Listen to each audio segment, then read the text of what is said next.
Bonjour tout le monde, je me réjouis de nouveau d'être parmi vous pour la manne fraîche qui paraît toutes les semaines. Vous pouvez vous inscrire et vous abonner à cette manne fraîche. Et toutes les semaines, vous recevez une courte vidéo sur un sujet d'actualité, sur un sujet précis. Et aujourd'hui, j'aimerais parler sur Israël. Malheureusement, je vois des chrétiens qui sont dans une théologie, une fausse théologie qui s'appelle la théologie de remplacement ou la théologie de substitution. Et j'aimerais, à l'aide de la parole de Dieu, vous montrer que cette théologie est fausse et que Israël est vraiment important pour Dieu et naturellement pour nous aussi en tant que chrétiens. Dans Genèse 13, il est dit au verset 14, « L'Éternel dit à Abraham, après que Lot se fut séparé de lui, « Lève les yeux et du lieu où tu es, regarde vers le nord et vers le midi, vers l'Orient et l'Occident, car tout le pays que tu vois, je le donnerai à toi et ta postérité pour toujours. Je rendrai ta postérité comme la poussière de la terre, en sorte que si quelqu'un peut compter la poussière de la terre, ta postérité aussi sera comptée. Lève-toi, parcours le pays dans la longueur et dans sa largeur, car je te le donnerai. » Ici, nous voyons que Dieu avait fait une alliance avec Abraham. Et dans cette alliance, Dieu a promis une terre. Et cette terre, c'est la terre d'Israël. Et c'est une terre où il y a énormément de conflits. Pourquoi ? Parce que c'est un conflit qui est avant toute chose spirituel. Dieu a donné cette terre au peuple juif.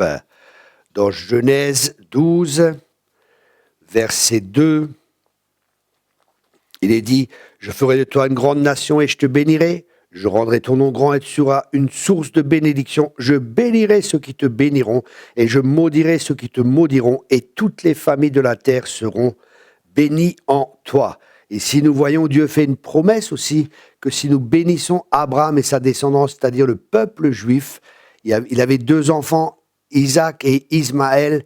Vous savez que Isaac est l'enfant de la promesse et que Ismaël était l'enfant qui représente celui qui est fait par la chair, celui que Dieu n'avait pas prévu. Et nous voyons les conflits qu'il y a entre Isaac et Ismaël. Ça nous montre en fin de compte, quand nous marchons par la chair, elle est toujours opposée à l'esprit. Mais il y a aussi des promesses pour Israël, et je crois que tous les descendants d'Ismaël aussi, une partie des descendants d'Ismaël, reconnaissent déjà Jésus en tant que sauveur et en tant que Seigneur. Et je crois qu'il y aura aussi une grande moisson chez les descendants d'Ismaël. Ensuite, venez avec moi dans Exode 23. Exode chapitre 23. Et là, au verset 22, « Mais si tu écoutes sa voix et si tu fais tout ce que je te dirai, je serai l'ennemi de tes ennemis et l'adversaire de tes adversaires. » Waouh!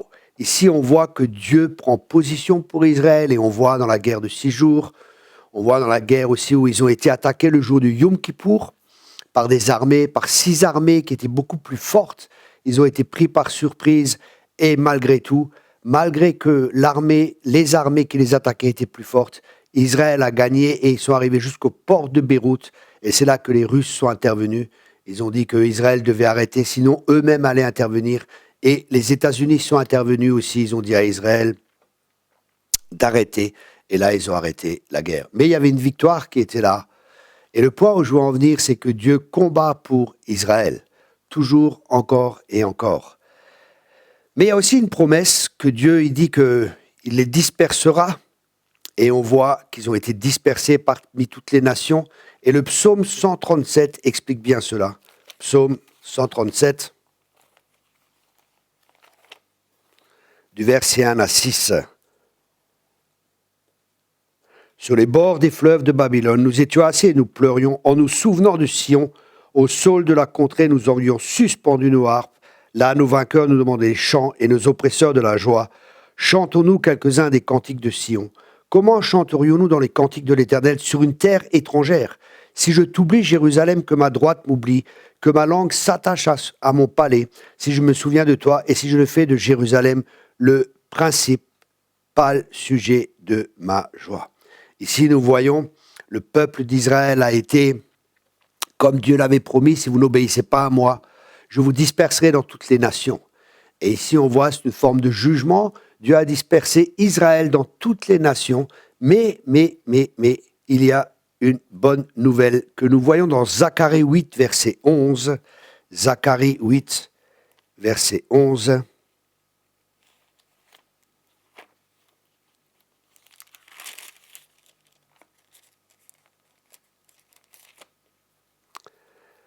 Zacharie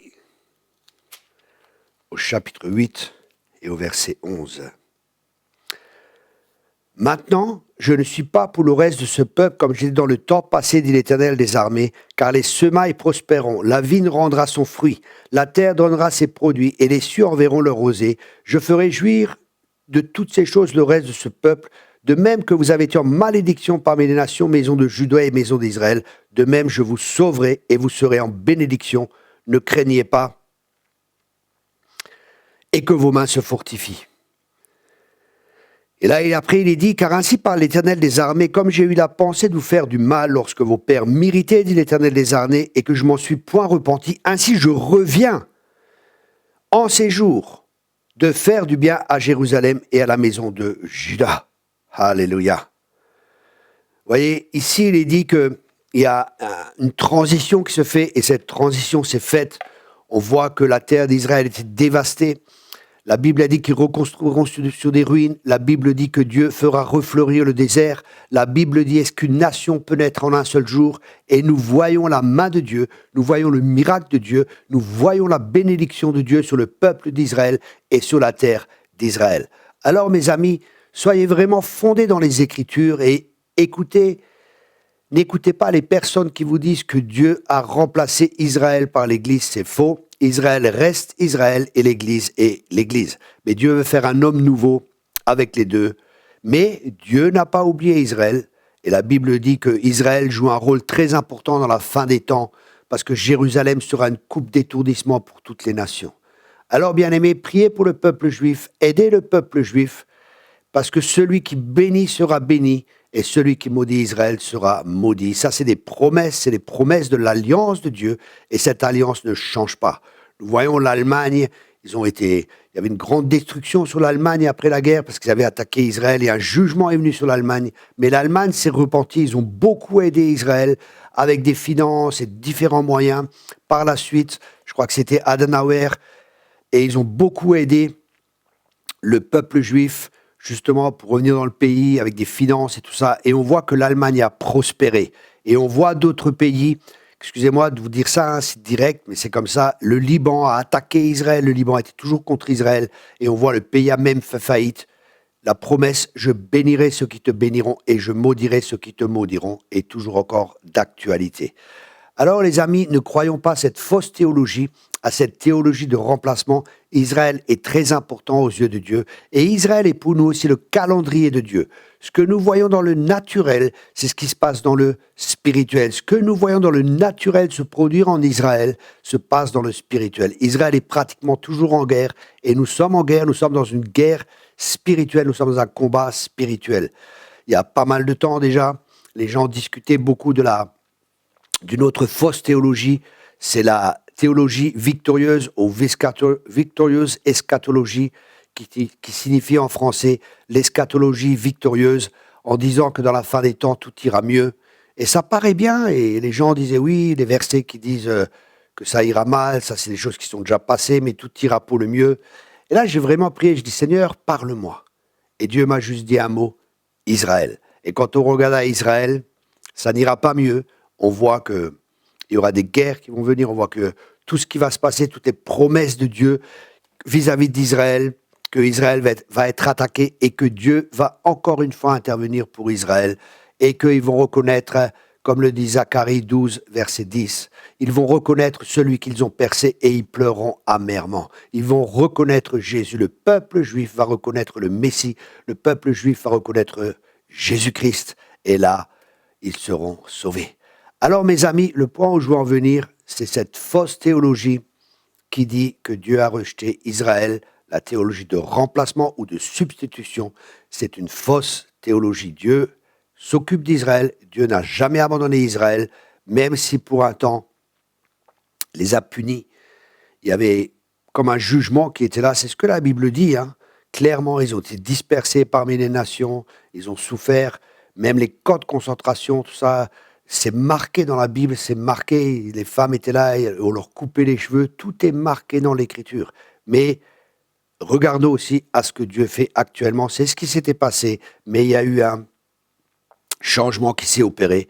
Dieu leur a redonné la terre, une nation née en un jour, le désert refleurit, toutes ces promesses qui sont en fin de compte des miracles s'accomplissent sous nos yeux. Et n'oubliez pas, je bénirai ceux qui te béniront et je maudirai ceux qui te maudiront. Bénissez Israël, priez pour Israël, bénissez le peuple juif, soutenez-les si vous pouvez financièrement, là vous pouvez aider. Il y a beaucoup d'œuvres chrétiennes que vous pouvez investir pour aider justement Israël. Nous aussi, le ministère soutient Israël. Nous soutenons aussi des ministères en Israël et nous faisons ce que la Bible elle dit. Nous bénissons le peuple de Dieu. Voilà, j'espère que cette vidéo vous aide. Et si vous n'êtes pas d'accord, c'est pas un problème. Si vous n'êtes pas d'accord avec moi, c'est pas grave. Mais soyons d'accord avec la parole de Dieu. Regardez ce que la parole de Dieu dit. Je vous ai partagé quelques versets pour vous aider justement et vous aider à comprendre que Dieu n'a pas changé. Il aime toujours Israël et il combattra pour Israël. Voilà, soyez tous abondamment bénis. Merci de partager cette vidéo autour de vous. Bonne journée.